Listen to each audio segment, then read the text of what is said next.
नमस्कार दोस्तों, मैं रंजीत कुमार स्वागत करता हूं आपका अपने YouTube channel RBN chemistry classes में। तो दोस्तों आज हम लोग 11th का एक चैप्टर है परमाणु की संरचना स्ट्रक्चर ऑफ एटम, जिसका ऑब्जेक्टिव क्वेश्चन हम लोग देखेंगे। और ये चैप्टर जो कि बहुत लंबा है और ये बहुत ही कमाल का चैप्टर है, बहुत ही कंसेप्चुअल चैप्टर है। तो आइए शुरू करते हैं इसका ऑब्जेक्टिव। तो हमारा पहला क्वेश्चन जो है कि यदि परमाणु की तीसरी कक्षा सबसे बाहरी कक्षा हो तो इसमें इलेक्ट्रॉनों की अधिकतम संख्या कितनी होगी। तो देखिए, जो तीसरी कक्षा है वो सबसे बाहरी कक्षा है, तो किसी भी परमाणु के सबसे बाहरी कक्षा में अधिकतम इलेक्ट्रॉनों की संख्या जो होगी वो मैक्सिमम आपका 8 हो सकता है। ऑप्शन नंबर ए क्लियर है। चलिए आगे देखते हैं दोस्तों। अगला क्वेश्चन है हमारा कि जब कोई इलेक्ट्रॉन उच्च कक्षा से निम्न कक्षा में जाता है तो क्या होता है। तो दोस्तों, जब कोई इलेक्ट्रॉन उच्च कक्षा से निम्न कक्षा में जाता है तो ऊर्जा का उत्सर्जन करता है, क्योंकि हम जानते हैं कि नाभिक के सबसे करीब वाला इलेक्ट्रॉन जो होता है उसकी ऊर्जा सबसे कम होती है, और नाभिक से जैसे जैसे दूरी बढ़ती है इलेक्ट्रॉन की ऊर्जा वैसे वैसे बढ़ती है। तो यहाँ पे क्या है कि ऊंच से निम्न में आ रहा है, मतलब नाभिक के नज़दीक आ रहा है, मतलब ये इलेक्ट्रॉन जो होगा वो ऊर्जा का उत्सर्जन करेगा।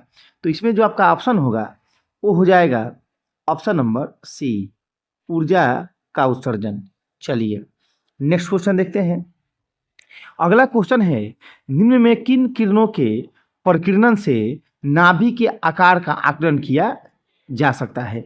तो देखिए, इसमें जो आपका आंसर होगा वो होगा आंसर नंबर डी, क्लियर है, अल्फा कण। क्लियर। चलिए अगला क्वेश्चन देखते हैं। आणविक कक्षा का अभिविन्यास निम्न में से किससे नियंत्रित होता है। तो पहला ऑप्शन जो है आपका प्रचक्रण यानी चक्रण क्वांटम संख्या, दूसरा है चुंबकीय क्वांटम संख्या, तीसरा है मुख्य क्वांटम संख्या, और चौथा है आपका द्विगंशी क्वांटम संख्या। तो यहाँ पे जो आणविक कक्षा की बात किया है, ऑर्बिटल की बात किया है, तो ये आपका हो जाएगा आपका चुंबकीय क्वांटम संख्या, ऑप्शन नंबर बी। क्लियर है। नेक्स्ट क्वेश्चन देखते हैं। अगला क्वेश्चन है कि सोडियम परमाणु में कोर इलेक्ट्रॉन की संख्या कितनी होगी। तो दोस्तों, सोडियम का जो परमाणु क्रमांक होता है वो होता है आपका 11। इसका इलेक्ट्रॉनिक विन्यास अगर लिखे हम तो 281 होता है। अतः इसके संयोजी सेल में इलेक्ट्रॉनों की जो संख्या होगी वो होगा आपका 1। क्लियर है। लेकिन यहाँ हमसे पूछा है कोर इलेक्ट्रॉन की संख्या। तो देखिए, कुल इलेक्ट्रॉन 11 है, संयोजी इलेक्ट्रॉन 1 है, तो इसमें जो बाबू कोर इलेक्ट्रॉन की संख्या होगी वो हो जाएगा 11 - 1 यानी 10। क्लियर है। चलिए अगला देखते हैं दोस्तों। अगला क्वेश्चन है कि आर्गन की द्रव्यमान संख्या 40 है, तो इनमें से कौन सा कथन सही है। आर्गन में न्यूट्रॉन की संख्या 18 है, ये गलत है। आर्गन में प्रोटॉन की संख्या 22 है, ये भी गलत है। आर्गन में प्रोटॉन और इलेक्ट्रॉन की संख्या का योग 40 है। आर्गन में इलेक्ट्रॉन की संख्या 18 है। तो देखिए, इसका आंसर जो होगा, आर्गन की द्रव्यमान संख्या 40 है, तो ऑप्शन के हिसाब से अगर हम जाएंगे तो इसका आंसर जो होगा वो हो जाएगा आपका कि आर्गन में इलेक्ट्रॉन की संख्या 18 है। ऑप्शन नंबर हो जाएगा आपका डी। क्लियर है। चलिए अगला क्वेश्चन देखते हैं। अगला क्वेश्चन है हमारा कि हिग्स बोसान को किसके लिए जाना जाता है। तो इनको जाना जाता है दोस्तों गॉड पार्टिकल्स के लिए, गॉड कण, यानी ऑप्शन नंबर हो जाएगा आपका सी। अगला क्वेश्चन देखते हैं। एन कोश में इलेक्ट्रॉनों की अधिकतम संख्या कितनी होती है। देखिए, अगर एन सेल की हम बात करें तो एन सेल के लिए एन का मान जो होता है 4 होता है, और किसी भी सेल में अधिकतम इलेक्ट्रॉनों की संख्या जो होती है दोस्तों वो होता है आपका उसका फॉर्मूला 2n²। तो यहाँ पे एन का मान जो होगा दोस्तों वो हो जाएगा 4, यानी 4 के जब हम स्क्वायर करेंगे तो 4 का 16, 16 दूना 32, यानी ऑप्शन जो होगा वो हो जाएगा ऑप्शन नंबर बी। क्लियर है दोस्तों। चलिए नेक्स्ट क्वेश्चन देखते हैं। अगला क्वेश्चन है, निम्नलिखित में से परमाणु विद्युतीय रूप से होते हैं। तो देखिए, परमाणु के अंदर प्रोटॉन की संख्या और इलेक्ट्रॉन की संख्या जो होती है समान होती है, यानी ऋणावेश और धनावेश जो होता है समान होता है। तो परमाणु जो हमारा होता है वो विद्युतीय रूप से उदासीन होता है। ऑप्शन नंबर हो जाएगा आपका ए। नेक्स्ट क्वेश्चन, वर्ष 1897 में इलेक्ट्रॉन की खोज किस वैज्ञानिक ने किया था? तो देखिए इलेक्ट्रॉन के जो खोजकर्ता हैं वो है आपका J Thomson, option number B. Clear है? नेक्स्ट क्वेश्चन देखते हैं। निम्न में न्यूट्रॉन का पता लगाने वाले वैज्ञानिक का नाम है। तो न्यूट्रॉन की खोज की थी जेम्स चैडविक ने। तो इसमें आपका ऑप्शन नंबर हो जाएगा ऑप्शन नंबर डी। अगला क्वेश्चन देखते हैं। अगला क्वेश्चन है दोस्तों कि स्वर्ण पत्थर किसके प्रकीर्णन के अध्ययन करके रदरफोर्ड ने नाभिक की खोज की थी? तो ये है आपका, इसका ऑप्शन जो होगा वो है आपका अल्फा कण। क्लियर है? चलिए नेक्स्ट क्वेश्चन है, एम कोष में अधिकतम इलेक्ट्रॉनों की संख्या कितनी होगी? तो एम सेल के लिए एन का मान जो होगा वो होगा आपका 3, और फॉर्मूला जो है इसका अधिकतम इलेक्ट्रॉन की संख्या का वो होता है आपका 2n²। क्या होगा दोस्तों? 2n², यानी 2 और 3 का पावर करेंगे हम लोग 2, 3 का 9 9 दूना 18, यानी ऑप्शन नंबर हो जाएगा आपका सी। चलिए नेक्स्ट क्वेश्चन देखते हैं। परमाणुविक संख्या ए के एक परमाणु में इलेक्ट्रॉनों की संख्या कौन सी है? परमाणुविक संख्या ए दिया हुआ है और इसमें पूछ रहा है कि इलेक्ट्रॉनों की संख्या कितनी होगी। तो देखिए किसी भी परमाणु के अंदर इलेक्ट्रॉन की संख्या जो होती है उसकी परमाणुविक संख्या के बराबर होती है, यानी ऑप्शन नंबर हो जाएगा बी। क्लियर है? चलिए आगे बढ़ते हैं दोस्तों। अगला क्वेश्चन है कि किसी नाभिक का परमाणु क्रमांक Z है तथा उसकी द्रव्यमान संख्या m है, तो नाभिक में न्यूट्रॉन की संख्या क्या होगी?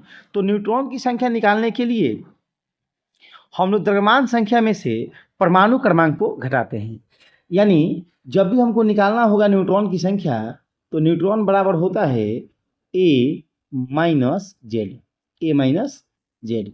क्लियर है दोस्तों? तो यहाँ पे देखिए, यहाँ पे जेड दिया हुआ है और a का मान m दिया हुआ है, तो ये हो जाएगा आपका m माइनस जेड, यानी ऑप्शन नंबर हो जाएगा आपका सी। क्लियर है? चलिए अगला क्वेश्चन देखते हैं। अगला क्वेश्चन है कि किसी परमाणु का इलेक्ट्रॉनिक विन्यास 2 8 2 है, इनमें संयोजी इलेक्ट्रॉन की संख्या कितनी होगी? तो देखिए 2 8 2 का मतलब है कि ये जो तत्व है वो मैग्नीशियम है और इसके संयोजी इलेक्ट्रॉन की संख्या 2 है, तो इसकी संयोजकता भी होगी आपका 2, ऑप्शन नंबर सी। चलिए नेक्स्ट क्वेश्चन देखते हैं। अगला क्वेश्चन है कि कौन से वैज्ञानिक पॉजिट्रॉन की खोज करता है? तो दोस्तों पॉजिट्रॉन की खोज किया था एंडरसन ने, ऑप्शन नंबर ए। क्लियर है? नेक्स्ट क्वेश्चन देखते हैं। फोटोन की ऊर्जा ई, संवेग पी तथा वेग सी में कौन सा सही संबंध है? तो देखिए पी बराबर होता है ई अपॉन सी, ऑप्शन नंबर सी। चलिए अगला क्वेश्चन है कि निम्न विकल्पों में से किसी परमाणु का रासायनिक व्यवहार निर्भर करता है उसके, ठीक है ना? तो ऑप्शन दिया है न्यूक्लियस में प्रोटॉन की संख्या पर, न्यूक्लियस में न्यूक्लियॉन्स की संख्या पर, न्यूक्लियस में न्यूट्रॉन की संख्या पर, न्यूक्लियस के गिर्द घूम रहे इलेक्ट्रॉनों की संख्या पर। तो इसका ऑप्शन जो होगा वो हो जाएगा आपका ऑप्शन नंबर ए। क्लियर है? न्यूक्लियस में प्रोटॉन की संख्या पर। नेक्स्ट क्वेश्चन देखते हैं। अगला क्वेश्चन है इनमें कौन सा क्लोरीन का सही इलेक्ट्रॉनिक विन्यास है? तो दोस्तों क्लोरीन के बाह्यतम कक्षा में इलेक्ट्रॉनों की संख्या जो होती है वो होती है आपका 17। क्लियर है? तो इसमें जो आपका ऑप्शन होगा वो हो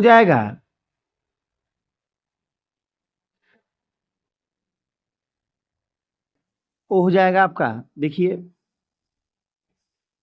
1s2 2s2 मतलब 2 8 7। क्लियर है? 2 8 7, और इसमें ऑप्शन जो है वो कोई नहीं है, ठीक है ना? तो इसका आंसर जो होगा ये ऑप्शन जो है ये गड़बड़ है। अगला क्वेश्चन देखते हैं। परमाणु अभाज्य है यह किसने प्रस्तावित किया था?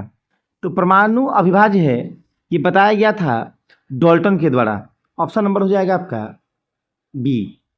अगला क्वेश्चन देखते हैं दोस्तों। अगला क्वेश्चन है कि परमाणु संख्या 17 एवं द्रव्यमान संख्या 35 के क्लोरीन परमाणु के नाभिक में न्यूट्रॉन की संख्या होगी। तो देखिए न्यूट्रॉन की संख्या जो होती है दोस्तों वो होता है n बराबर a माइनस जेड, यानी 35 माइनस 17। क्लियर है?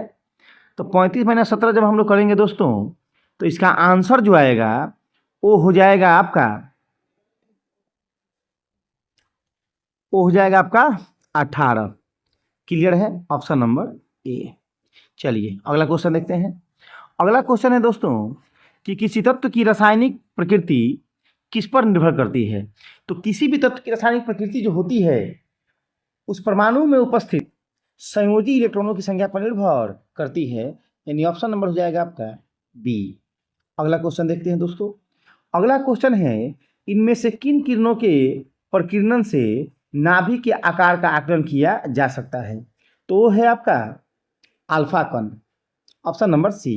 नेक्स्ट क्वेश्चन देखते हैं। अगला क्वेश्चन है कि निम्नलिखित विकल्पों में से कौन सा एक किसी तत्व के परमाणु क्रमांक को सबसे सही निर्धारित करता है? आयनों की संख्या, प्रोटॉनों की संख्या, प्रोटॉन और इलेक्ट्रॉनों की संख्या और न्यूक्लियनों की संख्या। तो ये हो जाएगा आपका प्रोटॉन और इलेक्ट्रॉन की संख्या।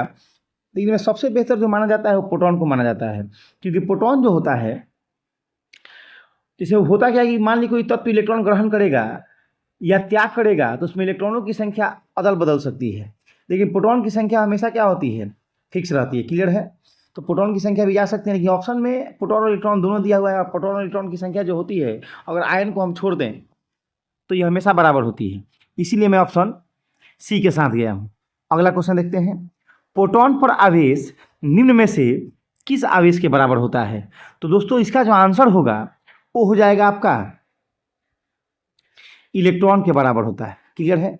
इलेक्ट्रॉन और प्रोटॉन का आवेश जो होता है समान होता है, लेकिन एक दूसरे के विपरीत होता है। अगला क्वेश्चन है, परमाणुवीय नाभिक की किस वैज्ञानिक ने खोजा था? तो परमाणु के नाभिक की खोज किया था रदरफोर्ड ने, ऑप्शन नंबर बी। चलिए नेक्स्ट क्वेश्चन देखते हैं।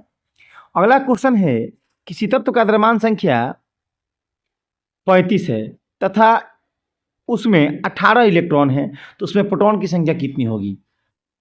तो दोस्तों प्रोटॉन की संख्या जो होती है, इलेक्ट्रॉन, प्रोटॉन और परमाणु संख्या, ये तीनों आपस में क्या होती हैं? बराबर होती हैं। तो इलेक्ट्रॉन की संख्या दिया गया है 18, अतः प्रोटॉन की संख्या भी क्या होगा? 18। क्लियर है?